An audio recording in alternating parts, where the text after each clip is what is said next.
zaman modern ini, saat kesibukan melanda, minuman berenergi tentunya menjadi andalan Anda saat memulihkan diri dari rasa lelah. Tak terkecuali bagi Jimmy, pria yang berprofesi sebagai pengemudi mobil operasional di sebuah perusahaan ini bahkan sudah menjadi pencandu minuman berenergi selama 7 tahun. Hampir sesering mungkin ya Mbak, itu sampai 2-5 kali sehari. Karena dari hidup lapangan kalau nggak minum seperti itu, minuman energi itu, badan seperti lemas ngantuk gitu. Dampak yang Jimmy rasakan setelah meminum minuman berenergi tak main-main. Ia mengalami betul manfaat positif hingga berpengaruh terhadap kinerjanya. Kalau dulu Mbak, sebelum saya minum energi itu Mbak, itu badan kayak pegel dan nggak jalan jauh sebentar dikit aja udah lemes. Gitu. Tapi semenjak saya kenal minuman energi itu perjalanan jauh dari Pulau Jawa ke Sumatera itu nggak ngerasa capek, ngantuk nggak ada. Meski sudah banyak yang memperingatkan bahaya terlalu sering mengkonsumsi minuman berenergi, Jimmy tak bergeming. Ia tetap rutin meminum minuman berenergi baik dalam kemasan botol ataupun sachet. Pilihlah minuman berenergi sesuai dengan kebutuhan Anda masing-masing. Janganlah mengkonsumsi terlalu banyak, karena ada fakta dan mitos yang berkembang di balik minuman berenergi. Untuk tahu lebih jelasnya lagi, simak dalam pembahasan Ayo Hidup Sehat berikut ini.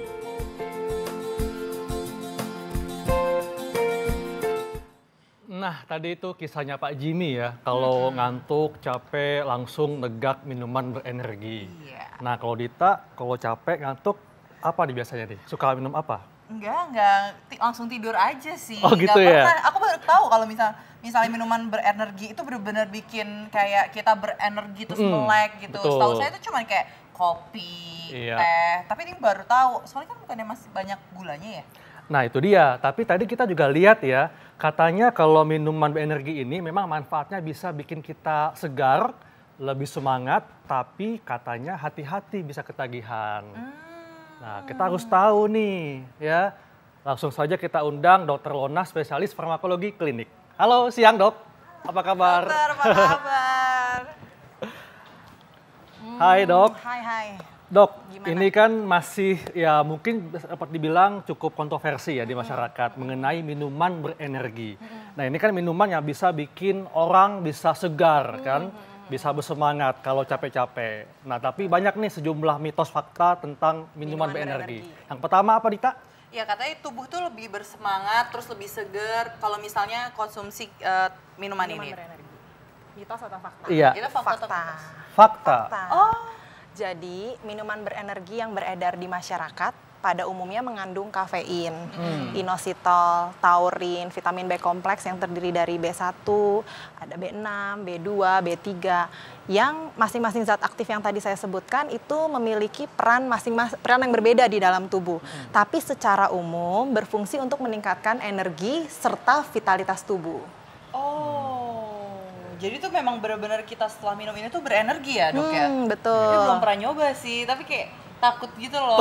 Boleh dicoba loh.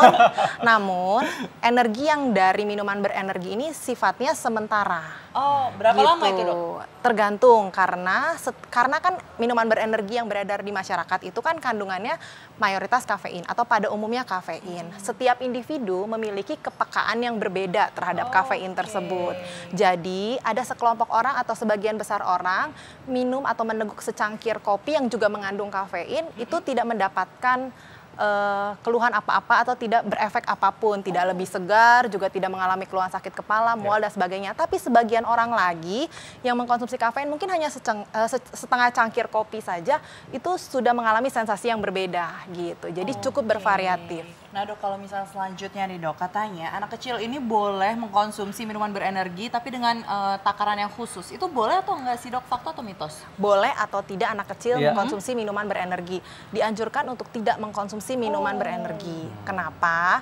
Karena seperti yang tadi sudah saya sebutkan, kandungan zat aktif yang terdapat di dalam minuman berenergi antara lain adalah kafein.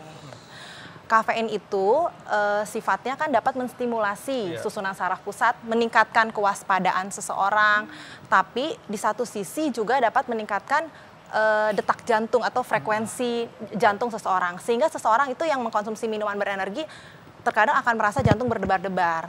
Jadi Tentunya artinya Dok, bagi hal mereka itu nih, harus dihindari pada Oke. anak-anak gitu. Dok, tadi kan saya mengatakan untuk pengidap penyakit jantung atau hipertensi ini sebaiknya tidak boleh atau gimana untuk minuman berenergi? Mitos atau fakta, Dok?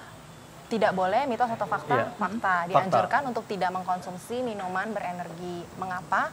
Karena kandungan zat aktif yang ada di dalam minuman berenergi itu dapat menyebabkan peningkatan frekuensi denyut jantung atau detak jantung. Meningkat ya jadinya. Meningkat.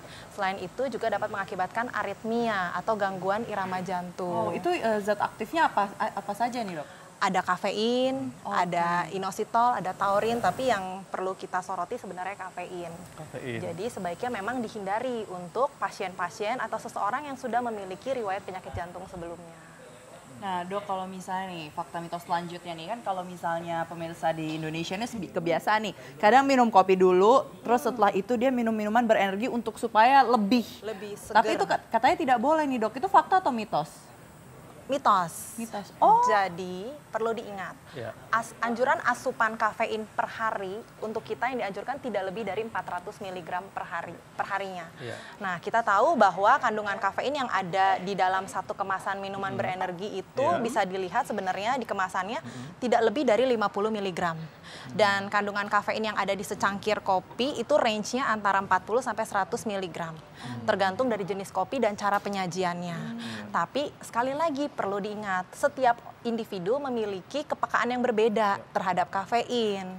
Jadi dianjurkan memang tidak mengkonsumsi kopi setelah seseorang mengkonsumsi minuman berenergi atau sebaliknya. Nah. Itu karena kita mempertimbangkan kepekaan setiap orang berbeda terhadap kandungan zat aktif yang ada di kopi dan yang ada di minuman berenergi. Oke. Nah, kalau misalnya aku tuh masih penasaran nih, Dok. Kalau misalnya berbeda warna ini, zat pewarna itu ngefek juga nggak sih di minuman ini? Ini biasanya mereka mencampur rasa ya, ada yang ini ada yang rasa mango mungkin, ada yang rasa blueberry.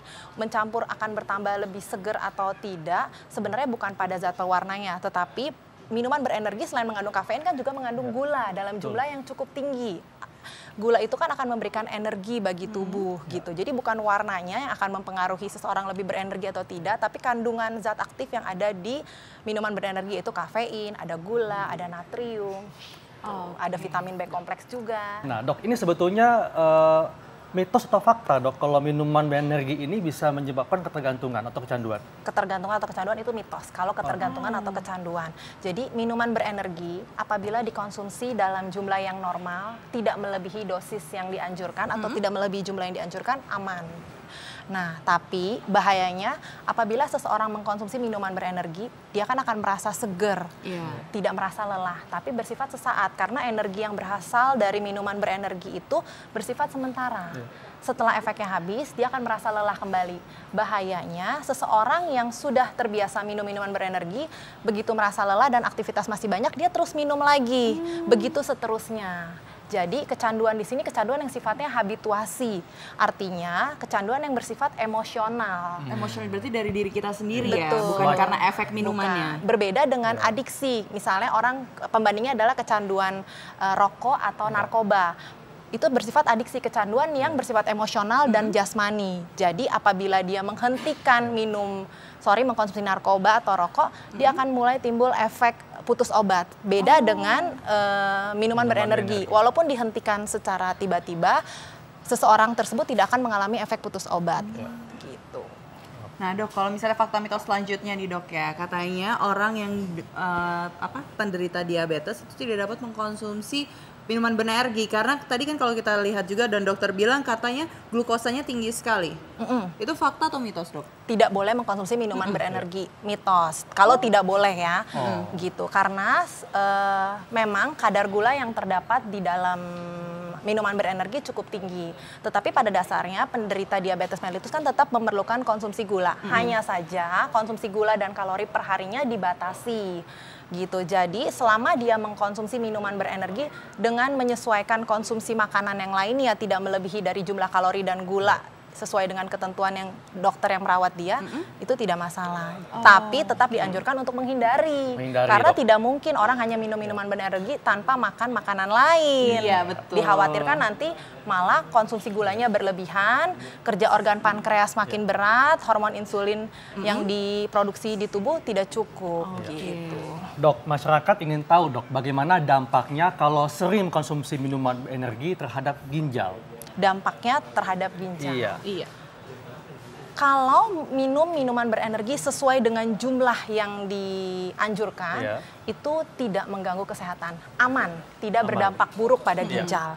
Di kemasannya ditulis berapa kali atau berapa botol per hari yang boleh dikonsumsi. Itu kalau tidak salah tidak lebih dari 3 botol per hari.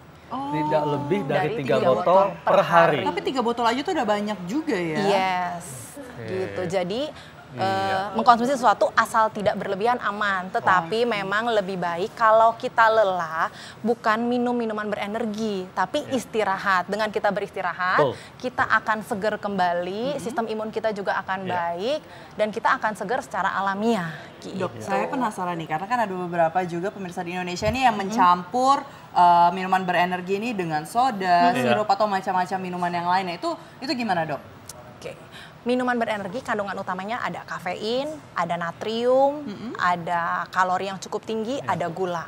Dengan mengkonsumsi seperti soda atau apalagi kopi, pasti kafeinnya akan lebih banyak, kalorinya akan lebih banyak, gulanya akan lebih banyak. Itu lebih berbahaya berarti dok? Iya, otomatis lebih segar. Tapi dampak buruknya adalah pertama, konsumsi gula berlebihan di dalam tubuh akan menstimulasi penyakit tertentu, misalnya diabetes mellitus, bisa juga sampai ke peningkatan tekanan darah dan berujung sampai ke penyakit jantung gitu.